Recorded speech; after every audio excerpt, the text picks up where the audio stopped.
Jaram hino ɗo tarika fima antu heɗi to moƴƴa. Onésima fi gurdan kesan e nokkure hinde bare hunto so kun dogi kun feggi ka kaaƴe hikun ŋaña teppe ɗen ka fitare bulle ɗen. Miɗo hani dogude, mi ronki mi falaka gollude nyalade ɗen fo. Mi fuɗɗoto gurnan kesan woɗɗiti fota. Miɗo hani wottande yilifi wata ɓe hewtitolam. Maccuɓe dogoɓe ɓen donkinande musendi si wona waɗa e maɓɓe mande boɗere ka ɓandu. Siko liddu mum ɓe jonnete kulle burure ɗen.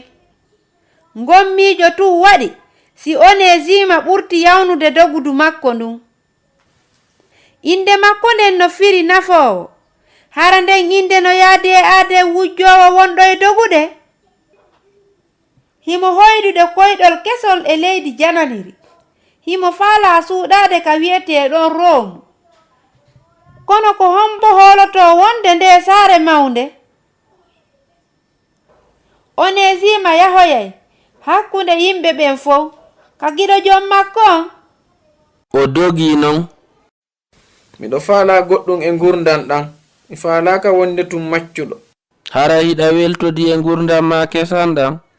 Ka haqiqa mi mijidike wonde haray no serti fota. Si tawi non mi dogano. On say landal fewtugal ngal kaalisi on. Miɗo tañƴini wonde no mi fewndori non bo naali ɓurini hanka fewndiɗo. Onésima hara ɗaɓɓi gurdan kesan e nokkure bonde nden. Ko ni Rome, Onésima faami wonde en wawata yittude gurdan kesan ɓawo annabi Isa. Ko fi o yafoto junubaji men ɗin fof o heyɗintina en. Hara a falete kadi fuɗɗitagol. Annabi Isa yedete gurdan kesan. O yeɗay ɗan gurdan dendangal ɓen irritiɓe junubaji munɗi fawi hoolare maɓɓe nden e makko. Onésima hendike ɗan gurdan kesan ɗon. Kono ko honto woni sogonal hikkingal ngal?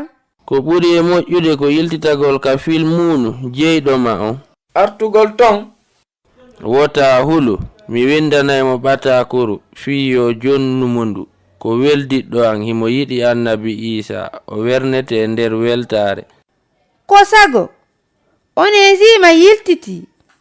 Arti hande alaka men ɗaɓɓitali ma. Ko an woni komi addani ndu ɓatakuru.